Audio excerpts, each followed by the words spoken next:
Ko takarure mai anō tō tātou manu kōrero hā kina tū mamao harawira tēnā koe hoa.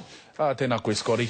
Poi tūkohu, Breakers ki ngā Taipans a te pōnei, kei roto rānei i ngā ringa o Kirk Penny, te toanga te hingatanga rānei o te Breakers. Ai kau rānei, me ki Penny, te nuinga o ngā kai tākaro i roto i tērā whakatātai e whakaro pērā nā me ki ko Penny te mutunga, te mutunga mai o tēnei kapa. Engari kārea e whakaro pērā nā. Tirohia te katoa o tēnei tīma, kātahi rā te tīma ko tēnei. CJ Bruton, koe ahua wahangu tana haere i roto i ngā whiringa whānui, ngā whiringa toa. Engari ki au nei tākua matapaetia nā ka kite arawatia tēnei tangata me ki tēnei toa CJ Bruton i roto i tēnei kemu.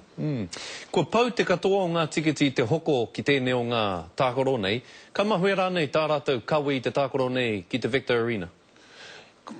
Koina etahi o ngā kōrero kua rāke i roto me ki ngā newspaper marunga reo i rirangi e rā mea katoa. Pēhea te wāhi tika mo tēnei kapa me ki au nei.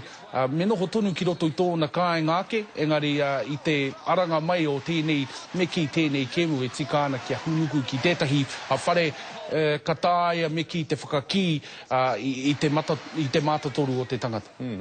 Poi tarawhiti, Northern Mystics ki te miere i a rātou te kapa Southern Steel ai nei rangi whakatā, ka uru rātou ki ngā whiringa whaeti o te whakataitai ANZ Championship mo te wā tuatahi. Pehea na rātou i tēnei wā? Kai te pai te haere o tō tātou kapa Miki o roto mai i te tai tokerau.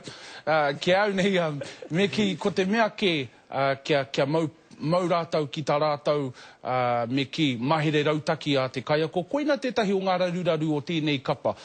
Nā te maha o ngā whitū i roto i tēnei kapa, kua ahua tītaha te waka i etahi wā.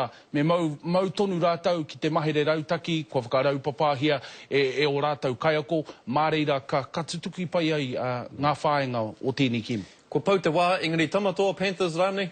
Kare kore tamatoa! Kua ue ki ana Panthers, Panthers e te iwi, kua ue ki ana Panthers. Kia ora e wā.